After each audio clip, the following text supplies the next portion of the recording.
Hi all. CMI Chennai mathematical institute CMI 2026 notification analyse ചെയ്യാൻ വേണ്ടിയിട്ടാണ് നമ്മൾ ഈ വീഡിയോ ചെയ്യുന്നത്. ഓക്കെ, അപ്പോൾ CMI എന്ന് പറയുമ്പോൾ ഈ മാത്തമാറ്റിക്സ്, ഫിസിക്സ്, കമ്പ്യൂട്ടർ സയൻസ് മേഖലയിൽ വളരെ റെപ്യൂട്ടഡ് ആയിട്ടുള്ള ഒരു ഇന്ത്യൻ റിസർച്ച് ഇൻസ്റ്റിറ്റ്യൂട്ടാണ്. ഓക്കെ, അപ്പോൾ പ്രധാനമായിട്ടും ഇവിടെ ഓഫർ ചെയ്യുന്ന കോഴ്സുകൾ ഏതൊക്കെയാണ് ചോദിക്കുകയാണെങ്കിൽ BS owners in mathematics, BS owners in mathematics and computer science, BS owners in mathematics and physics. Okay, അപ്പോൾ ഇത് BSc ഹോണേഴ്സ് ഡിഗ്രിയാണ്. എന്ന് വെച്ചാൽ 4 വർഷം ദൈർഘ്യമുള്ള ഒരു ഡിഗ്രിയാണ്. എന്നാൽ ഇതിൽ അഡ്മിഷൻ എടുക്കുന്ന വിദ്യാർത്ഥികൾക്ക് 3 വർഷത്തിന് ശേഷം എക്സിറ്റ് ചെയ്യാനുള്ള ഒരു ഓപ്ഷൻ ഉണ്ട്. ഓക്കെ, അപ്പോൾ അവർക്ക് അവാർഡ് ചെയ്യുന്ന ഡിഗ്രി BSc ഡിഗ്രി ആയിരിക്കും. അതായത് നോർമൽ BSc ഡിഗ്രി ഹോണേഴ്സ് ഉണ്ടാവില്ല. 4 വർഷം കംപ്ലീറ്റ് ചെയ്യുമ്പോഴാണ് ഹോണേഴ്സ് ഡിഗ്രിയും കൂടി ഒപ്പം അവാർഡ് ചെയ്യുന്നത്. Okay, yes. ഇനി ഈ CMIയിലുള്ള അണ്ടർ ഗ്രാജുവേറ്റ് പ്രോഗ്രാമാണ് BSc ഹോണേഴ്സ്. അതല്ലാതെ അവിടെ പോസ്റ്റ് ഗ്രാജുവേറ്റ് പ്രോഗ്രാംസുകളുണ്ട്, PhD ഉണ്ട്. ഓക്കെ, അപ്പോൾ ഇതിൻ്റെ എൻട്രൻസ് എക്സാമിൻ്റെ ഡേറ്റ് എന്ന് പറയുന്നത് 2026 മെയ് 2-ാം തീയതിയാണ്.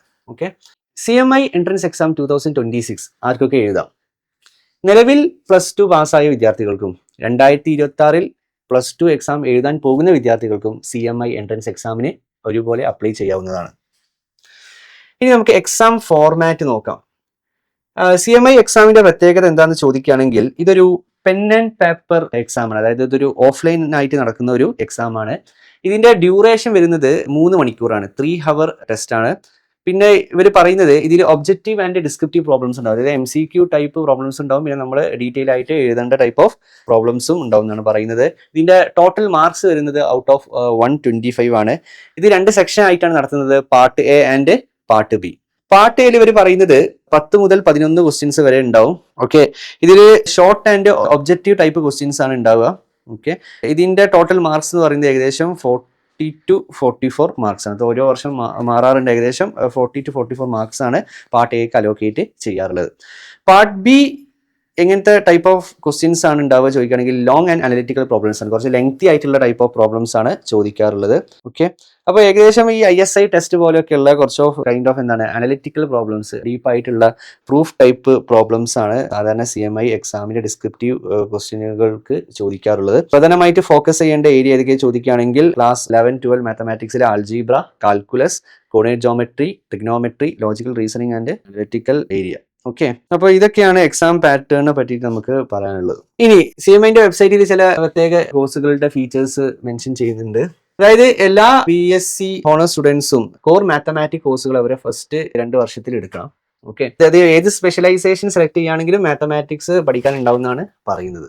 ഓക്കെ, അതായത് ഈ സ്പെഷ്യലൈസേഷൻ, അതായത് മാത്സ് ആണോ കമ്പ്യൂട്ടർ സയൻസ് ആണോ ഫിസിക്സ് ആണോ എന്ന് വിദ്യാർത്ഥികൾ സെലക്ട് ചെയ്യുന്നത് എന്താണ്, സെമസ്റ്റർ 4ന്റെ ശേഷമാണ്. അതായത് സെമസ്റ്റർ 4 കംപ്ലീറ്റ് ചെയ്തതിന് ശേഷമാണ് ഒരു മേജർ ആയിട്ടുള്ള ഒരു സബ്ജക്ട് എന്ത് ചെയ്യുക, ചൂസ് ചെയ്യുക. അതുവരെ സെമസ്റ്റർ 4 വരെ ഏകദേശം 2 വർഷം എല്ലാവർക്കും ഒരേ കൈൻഡ് ഓഫ് സിലബസും പേപ്പേഴ്സും ആണ് ഉണ്ടാവുക. ഓക്കെ, പിന്നെ ഡാറ്റാ സയൻസിൽ മൈനർ എടുക്കാൻ പറ്റുന്നുള്ള ഒരു ഫീച്ചർ ഇവർ ഇവിടെ പറയുന്നുണ്ട്. ഓക്കെ, അതിന്റെ എലിജിബിലിറ്റി കാര്യങ്ങളൊക്കെ കൂടുതൽ ഡീറ്റെയിൽസ് നിങ്ങൾക്ക് ഒഫീഷ്യൽ വെബ്സൈറ്റിൽ നോക്കി കാണാൻ പറ്റും. ഈ ഒരു CMIയുടെ സിലബസിൽ ഹ്യൂമാനിറ്റീസ് ആൻഡ് ആർട്സ് ഡിപ്പാർട്ട്മെന്റിന്റെയും കോഴ്സസ് ഉണ്ട് എന്നാണ് പറയുന്നത്. അതായത് സയൻസ് സബ്ജക്ട്സുകളൊപ്പം ഇങ്ങനത്തെ സബ്ജക്ട്സും ഇവരുടെ ഒരു കരിക്കുലത്തിൽ ഉണ്ട്.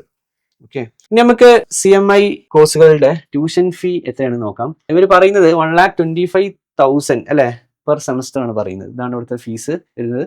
പക്ഷെ ഇതിന് പല ടൈപ്പ് ഓഫ് സ്കോളർഷിപ്സ് അവൈലബിൾ ആണെന്ന് അവർ പറയുന്നുണ്ട്. അതായത് family income less than 8 lakh ആണെങ്കിൽ 100% ട്യൂഷൻ വേവർ ഉണ്ടാവും. ഫുള്ളായിട്ട് ഫീസ് സ്കോളർഷിപ്പ് കിട്ടും. പിന്നെ family income less than 12 lakh ആണെങ്കിൽ 50% ട്യൂഷൻ, അതായത് 50% ട്യൂഷൻ ഫീയിൽ കുറവ് കിട്ടും. ഓക്കെ, അങ്ങനത്തെ സ്കോളർഷിപ്പുകളൊക്കെ അവൈലബിൾ ആണ്. ഓക്കെ, ട്യൂഷൻ ഫീ IIT സൈസറുമായിട്ട് കമ്പയർ ചെയ്യുമ്പോൾ കുറച്ച് കൂടുതൽ തന്നെയാണ്. അതുകൊണ്ട് തന്നെ ആയിരിക്കും ഇങ്ങനത്തെ ഒരു കൈൻഡ് ഓഫ് സ്കോളർഷിപ്സ് ഇവർ കൊടുക്കുന്നുണ്ടാവുക. പിന്നെ മന്ത്ലി സ്റ്റൈപ്പൻഡ് ഉണ്ട്. സ്റ്റൈപ്പൻഡ് എത്രയാണ്? 5,000 rupees ആണ്. ഓക്കെ, അപ്പോൾ പ്രതിമാസം 5,000 രൂപ സ്റ്റൈപ്പൻഡ് ആയിട്ടും ഇവർ എന്ത് ചെയ്യുന്നുണ്ട്, കൊടുക്കുന്നുണ്ട്. ഓക്കെ, അപ്പോൾ CMI 2026 എൻട്രൻസ് എക്സാമിന്റെ ഇമ്പോർട്ടൻറ്റ് ഡേറ്റ്സ് അവർ ഒഫീഷ്യൽ വെബ്സൈറ്റിൽ കൊടുത്തിട്ടുണ്ട്. ഓൾറെഡി ആപ്ലിക്കേഷൻ വിൻഡോ മാർച്ച് 2-ാം തീയതി ഓപ്പൺ ആയിട്ടുണ്ട്. ഇത് ഫില്ല് ചെയ്യാനുള്ള അവസാനത്തെ ദിവസം എന്ന് പറയുന്നത് ഏപ്രിൽ 4-ാം തീയതിയാണ്. ഓക്കെ, ഏപ്രിൽ 25-ാം തീയതി അഡ്മിറ്റ് കാർഡ് ഓൺലൈനായിട്ട് വരുന്നതാണ്. CMI എൻട്രൻസ് എക്സാമിന്റെ ഡേറ്റ് മെയ് 2-ാം തീയതി.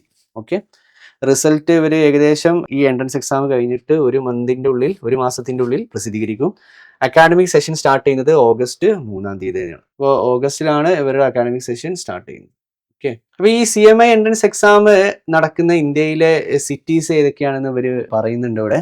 ഇപ്പോൾ കേരളത്തിൽ വരുന്ന സെൻറ്റേഴ്സ് കാലിക്കറ്റ് ഉണ്ട്, കൊച്ചിൻ ഉണ്ട്, ട്രിവാൻഡ്രം ഉണ്ട്. ഓക്കെ. അപ്പോൾ ഈ 3 സെൻറ്റേഴ്സിൽ നമുക്ക് കേരളത്തിൽ നിന്ന് അപ്ലൈ ചെയ്യാവുന്നതാണ്.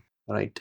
CMI 2026 അഡ്മിഷന് ചില പ്രത്യേക വിഭാഗത്തിൽപ്പെട്ട വിദ്യാർത്ഥികൾക്ക് ഡയറക്റ്റ് ആയിട്ട് അപ്ലൈ ചെയ്യാൻ പറ്റുമെന്ന് പറയുന്നുണ്ട്. അതായത് ആ ഒരു എൻട്രൻസ് എക്സാം എഴുതാതെ തന്നെ അപ്ലൈ ചെയ്യാൻ പറ്റുമെന്ന് പറയുന്നുണ്ട്. അപ്പോൾ അത് എങ്ങനെയാണ് വരുന്നത് ചോദിക്കുകയാണെങ്കിൽ, ഒളിമ്പ്യാഡ്സ് ഓൾറെഡി ക്വാളിഫൈ ചെയ്യുകയോ അല്ലെങ്കിൽ അതിൻ്റെ ഒളിമ്പ്യാഡുമായി ബന്ധപ്പെട്ട എന്തെങ്കിലും ക്യാമ്പ്സ് അറ്റൻഡ് ചെയ്യുകയോ ചെയ്ത വിദ്യാർത്ഥികൾക്ക് ഡയറക്റ്റ് ആയിട്ട് CMI അവരുടെ BSc ഹോണേഴ്സ് പ്രോഗ്രാമിന് അഡ്മിഷൻ കൊടുക്കുന്നുണ്ട്.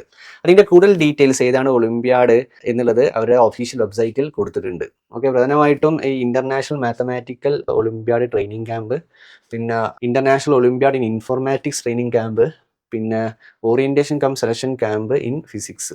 ഓക്കെ. അപ്പോൾ CMI എന്ന് പറയുന്നത് അപ്പോൾ ഈ രീതിയിൽ മാത്തമാറ്റിക്സ്, ഫിസിക്സ്, കമ്പ്യൂട്ടർ സയൻസ് അതിനൊക്കെ ഇമ്പോർട്ടൻസ് കൊടുക്കുന്ന ഒരു ക്യാമ്പസ് ആണ്. ഓക്കെ. അപ്പോൾ അതിന് റിലേറ്റഡ് ആയിട്ടുള്ള പല കമ്പനീസും അവിടെയുള്ള സ്റ്റുഡൻസിനെ ഹയർ ചെയ്യാൻ വേണ്ടിയിട്ട് വരാറുണ്ട്. അവർ average package 18 to 20 lakhs per year ആണെന്നൊക്കെ അവരെ വെബ്സൈറ്റിൽ കൊടുത്തിട്ടുണ്ട്. ഓക്കെ. എന്തായാലും അത്യാവശ്യം പൊട്ടൻഷ്യൽ ഉള്ള ഒരു കോഴ്സും ഇൻസ്റ്റിറ്റ്യൂട്ടാണ് ഈ പറയുന്ന BSc ഹോണേഴ്സും അതേപോലെ CMI ചെന്നൈ. ഓക്കെ. അപ്പോൾ താല്പര്യമുള്ള വിദ്യാർത്ഥികൾ ഇതിന് വേണ്ടിയിട്ട് അപ്ലൈ ചെയ്യുക. Best of luck.